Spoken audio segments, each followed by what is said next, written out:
All right, let's do weekly formative assessment number 3. As usual, you should do this first before watching. This is just me going over the problems, and I'm doing this blind, so we'll see if I make any mistakes. Let's go ahead and start. So, simple pendulum bob initially makes an angle theta with the vertical position, position A, that's position A, and then release from rest. It's going to travel through the vertical position B, and then position C is where it momentarily stops. Which pair of statements best describes the acceleration of, I don't even know how many problems there are. Okay, 7. I just wanted to see what best describes the acceleration, horizontally and vertically. So horizontally is probably going to start, it's going to probably be positive, right? There's going to be some components. I would probably say rightward because it's going to speed up. And vertically, there's going to be a downward acceleration, right? And you can think about these things. First of all, it starts at rest, so it's gonna have to start speeding up. But also, just think about your vectors, right? FG and FT. You can think of this as splitting the components, right? But there's gonna be this. By splitting these components, this component right here is going to equal this component. So that means FG in general is just larger than FT. So there's going to be a downward acceleration and a rightward acceleration. Think about the components. And what I did there where I split the components, this is just me reorienting my axis, right? If I reorient my axis like so, I can, think about the components this way and that way. Now at position B, if this is position B, right, FG is completely downward, FT is completely upward. So there's not going to be any horizontal acceleration. There is no horizontal component. But vertically, right, FT needs to be larger than FG, right? This is, if you think about circular motion, you do have to kind of understand circular motion a little bit, which we haven't really touched on so far in Physics C. But if you remember from Physics 1, there needs to be and a centripetal net force, which is provided by the tension. So there's going to be an upward component.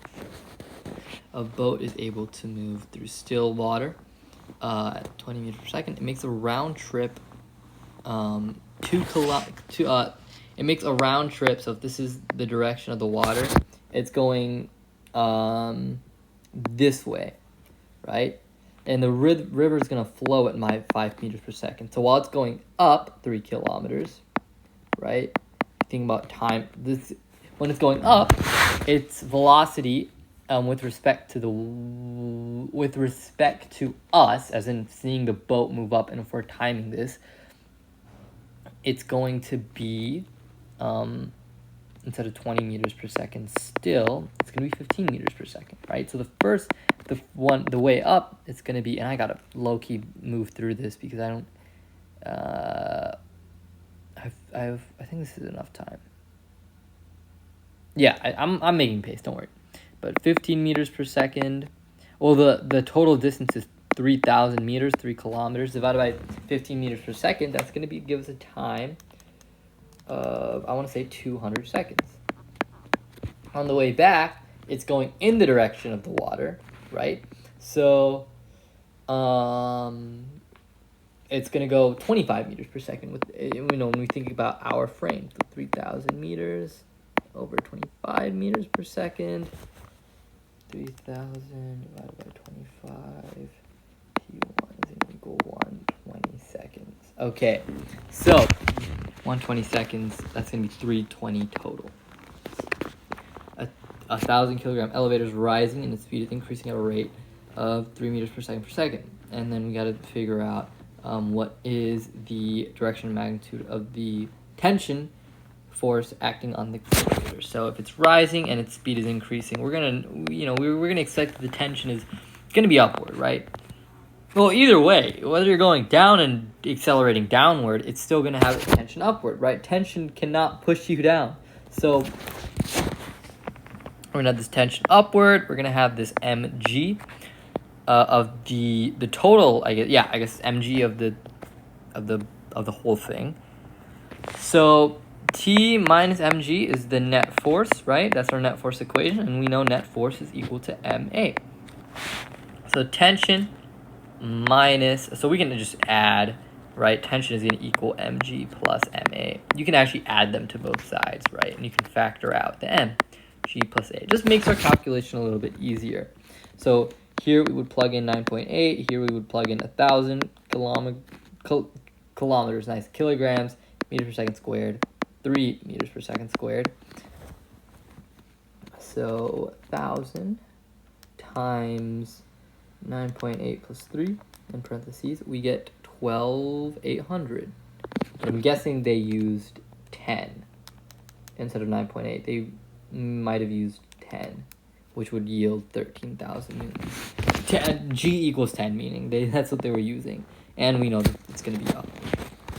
A car accelerates with an acceleration described as so, and we want to find the instantaneous speed of the car at t equals 2. So this is where we take an integral, right? Because we know to go from acceleration to velocity, it's an integral. So a of t, right, 3t plus 2, we're going to integrate with respect to time, and that gives us velocity. So v of t is going to equal a dt, yeah.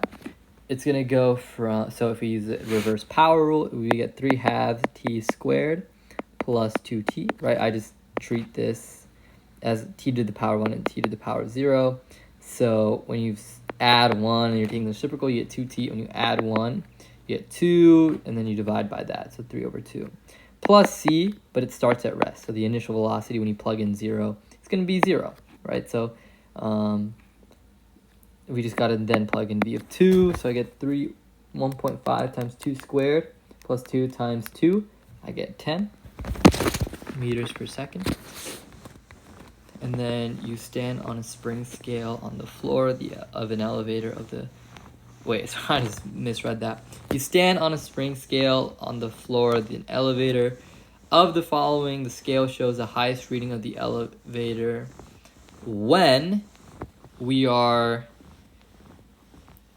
What two phrases, okay? So it depends. We need, if you think about, remember, scales read normal force. So our Fn needs to be greater than Fg to show the highest possible reading.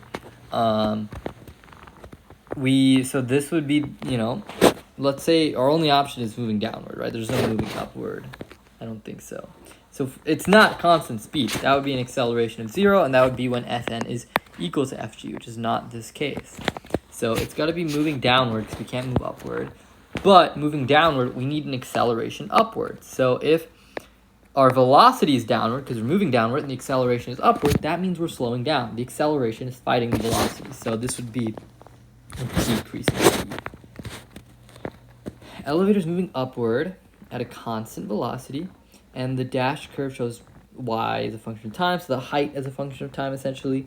And at the instant indicated by the dot, a bolt breaks loose and drops from the ceiling. Which curve best represents the position of the bolt as a function of time? So the slope always represents the velocity. So when the string is kind of cut, or when the bolt breaks loose and drops from the ceiling, right, it's going to... Wait, let's think this through. Okay, so, right, if you think about the forces, there's initially tension and then mg, and then when you get rid of the tension, that, I think,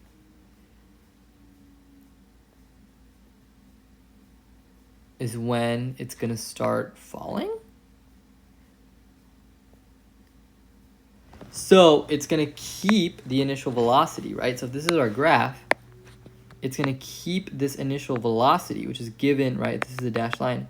It's given by the tangent line, right? So it's going to have this initial speed, but because it's in free fall after that, it's going to start accelerating downward, or it will start accelerating downward. So it's going to slow down and then start speeding up the other way. So this would be curve B. See how I did? It'd be really embarrassing if I did anything wrong, because that means I actually have to redo this video. But I luckily got 7 points. So yeah, thank you for watching.